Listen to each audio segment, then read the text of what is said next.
India Mauritius special economic package 2025 special economic ప్యాకేజ్లో భాగంగా మారిషస్కి బేసిక్గా ఎకనామిక్ సపోర్ట్ ఇవ్వబోతుంది. సో ఎన్ని వేల మిలియన్ కోట్లు అంటే $680 మిలియన్ యొక్క ఆర్థిక సహాయాన్ని ఇవ్వబోతుంది. ఇండియా మారిషస్ యొక్క డెవలప్మెంట్ కోసం అని చెప్పేసి స్పెషల్ ఎకనామిక్ ప్యాకేజ్ని అనౌన్స్ చేసింది.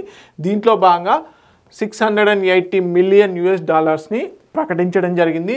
దీంట్లో గ్రాంట్ అసిస్టెన్స్ కింద అంటే తిరిగి చెల్లించాల్సిన అవసరం లేదు. సో $215 మిలియన్ ఇవ్వడం జరిగింది.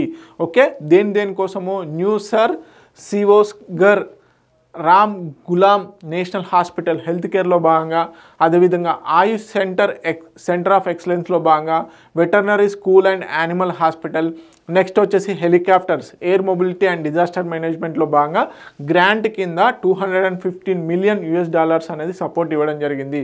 అదేవిధంగా గ్రాండ్ కమ్ లైన్ ఆఫ్ క్రెడిట్లో భాగంగా $440 మిలియన్ అనేది గ్రాంట్ కింద ఇవ్వడం జరిగింది. సో దీంట్లో భాగంగా న్యూ ఏటీసీ టవర్ అంటే ఎయిర్ ట్రాఫిక్ కంట్రోల్ టవర్, అదేవిధంగా ఎస్ఎస్ఆర్ ఇంటర్నేషనల్ ఎయిర్పోర్ట్, నెక్స్ట్ వచ్చేసి motorway M4 ring road phase 2 ఇవన్నిటిని కూడా port equipment of CHSL maritime trade కెపాసిటీని పెంచడం కోసం అని చెప్పేసి ఎంత grant cum line of credit కింద $440 మిలియన్స్ని అనౌన్స్ చేయడం జరిగింది.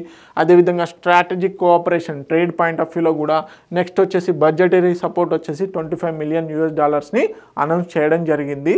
ఏ కంట్రీకి అత్యధికంగా బేసిక్గా ఇటీవల కాలంలో $680 మిలియన్ ఎయిడ్ ఇచ్చింది అని చెప్పేసి అంటే స్పెషల్ ఎకనామిక్ కోఆపరేషన్లో భాగంగా అంటే ఇండియా మారిషస్కి ప్రకటించడం జరిగింది.